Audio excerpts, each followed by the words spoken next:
By the summer of 1940, Britain stood alone. France had fallen, much of Europe was under Nazi control, and Adolf Hitler believed the war could still be won quickly if Britain could be forced to the negotiating table. The next phase would not be fought by armies on land, but in the skies above southern England, where control of the air would decide whether a German invasion was possible or whether Britain would survive as a fighting power.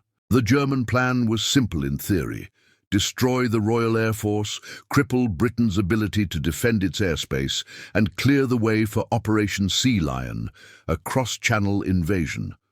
The Luftwaffe possessed numerical superiority, experienced pilots, and confidence built on victories in Poland, Norway, and France. British defeat was widely expected across Europe, and even within Britain there was a quiet awareness that the coming months could determine the nation's fate. What Germany underestimated was Britain's defensive system. Radar stations along the coast provided early warning, allowing Fighter Command to conserve strength and respond precisely rather than blindly patrol the skies. Pilots were directed from the ground, aircraft were repaired and returned to service quickly, and losses, though severe, were managed in a way Germany could not match. This was not simply a battle of machines, but of organization, intelligence, and endurance. The fighting was brutal and relentless. Day after day, German bombers and fighters crossed the Channel, met by Spitfires and Hurricanes in violent aerial combat. Pilots on both sides faced exhaustion, fear, and mounting casualties. Britain's airfields were bombed, aircraft destroyed on the ground, and experienced pilots lost at a rate that threatened collapse. Yet the RAF held often by the narrowest of margins. A critical turning point came when German strategy shifted. After bombing raids struck London, the Luftwaffe turned its focus away from RAF airfields towards cities. This decision gave Fighter Command vital breathing space. Airfields were repaired, squadrons regrouped, and the RAF recovered enough strength to deny Germany air superiority.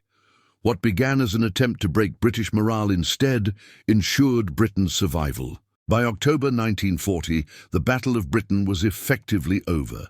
Germany had failed to destroy the RAF. Invasion was postponed indefinitely, and Britain remained in the war. It was the first major defeat suffered by Nazi Germany, and a moment that proved the conflict would not be short or easily won. The battle did not end the war, but it changed its direction, showing that resistance was possible and that air power alone could not decide the fate of nations. In June 1941, Nazi Germany launched Operation Barbarossa, the largest invasion in human history, turning east against the Soviet Union in a gamble that would ultimately decide the fate of the war. Hitler believed the Red Army would collapse within weeks, allowing Germany to seize vast territory, destroy Soviet power, and secure the resources needed to fight indefinitely. It was not just a military campaign, but an ideological crusade intended to remake Eastern Europe through conquest and extermination. The invasion began with staggering force. Millions of German and Axis troops surged across a front, stretching from the Baltic to the Black Sea, supported by thousands of tanks and aircraft. Entire Soviet formations were encircled and destroyed in the opening months, and German advances appeared unstoppable. Cities fell, prisoners were taken in their hundreds of thousands, and confidence grew in Berlin that victory was inevitable before winter arrived. Yet beneath the surface, the campaign was already unraveling. Germany's logistics were overstretched, supply lines grew longer by the day, and equipment designed for short campaigns began to fail. Soviet resistance, though chaotic and costly, did not collapse. Factories were dismantled and moved east, new armies were raised, and losses that would have broken other nations were absorbed in the vastness of the Soviet state. As winter set in, Germany's advantages evaporated. Troops lacked cold-weather clothing, vehicles froze, and offensive momentum stalled outside key objectives such as Moscow and Leningrad. Soviet counterattacks exposed the limits of German planning and shattered the illusion of a quick victory. What had been intended as a decisive blow became a grinding war of attrition that Germany was not prepared to fight. By 1942 and 1943, the Eastern Front had become a battlefield without mercy. Entire regions were devastated. Civilians were targeted as part of deliberate policy, and the fighting reached an industrial scale unmatched elsewhere in the war. The Battle of Stalingrad marked the turning point, where a German army was encircled and destroyed, proving that defeat was not only possible, but unavoidable. Operation Barbarossa failed because it was built on ideology rather than reality. Germany underestimated Soviet resilience, overestimated its own capacity, and committed itself to a war that demanded resources, manpower, and time it could never sustain. From this point onward, Germany would fight defensively in the East, slowly bled dry by a conflict it had unleashed but could no longer control. By early 1944, the war in Europe had reached a critical moment. Nazi Germany was locked in a grinding struggle in the East, yet still controlled much of Western Europe. For Britain and the United States, the question was no longer whether to return to the continent, but when and how. The opening of a second front was essential to relieve pressure on the Soviet Union and bring the war to a decisive conclusion. But failure would be catastrophic. The Allied plan, Operation Overlord, was the most complex amphibious invasion ever attempted. It required absolute coordination between land, sea, and air forces, total secrecy, and deception on an unprecedented scale. Fake armies, false radio traffic, and misleading intelligence convinced German commanders that the invasion would come at Pas-de-Calais, not Normandy. When the moment arrived, German forces were mispositioned, uncertain, and slow to respond. On June 6, 1944, Allied forces crossed the English Channel under cover of darkness. Paratroopers landed behind enemy lines to seize bridges and disrupt defenses, while naval bombardments pounded the coast. As dawn broke, thousands of landing craft surged toward 5 beaches. The fighting, especially at Omaha, was brutal. Soldiers were cut down before reaching shore, units were scattered, and survival often depended on individual initiative rather than planning. Despite the chaos, the landings held. By the end of the day, Allied forces had established a fragile foothold in Normandy. Over the following weeks, progress was slow and costly. Hedgerows, fortified towns, and determined German resistance turned every advance into a battle. Casualties mounted, but Allied air superiority and overwhelming material strength gradually began to tell. The breakthrough came with Operation Cobra in late July. American forces smashed through German lines, opening the way for rapid movement across France.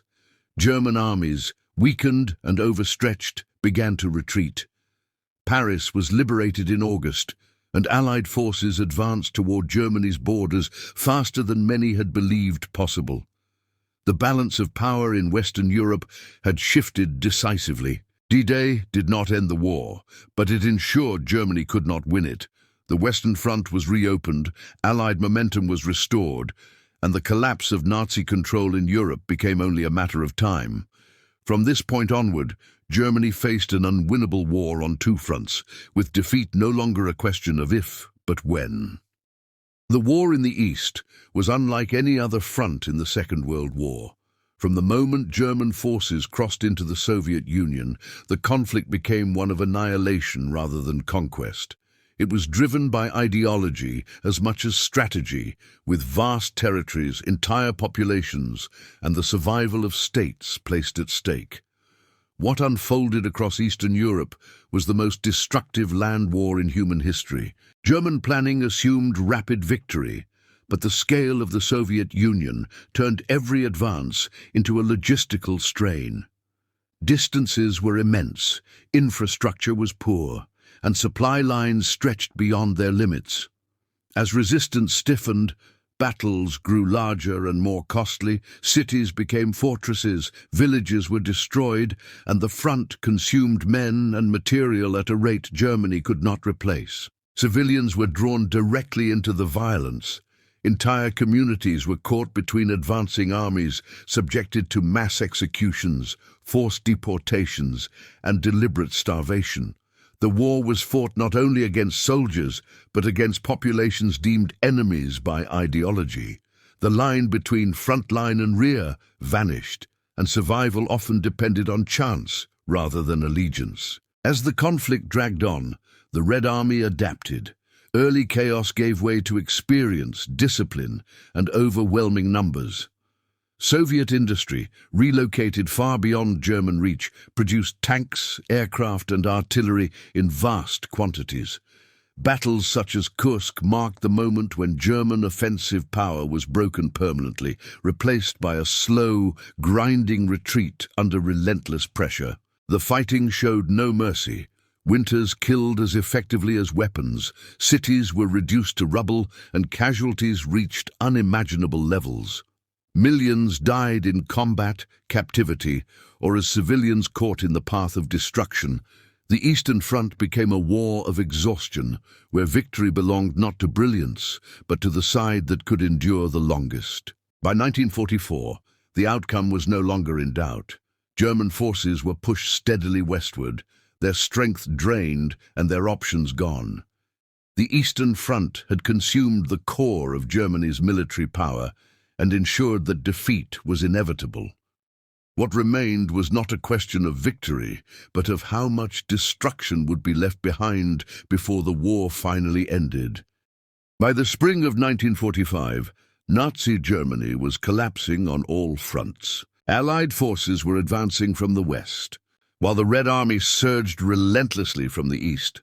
German cities lay in ruins, supply lines had disintegrated, and the once powerful Wehrmacht was a shadow of its former self. Yet the final battle would not be fought on distant frontiers.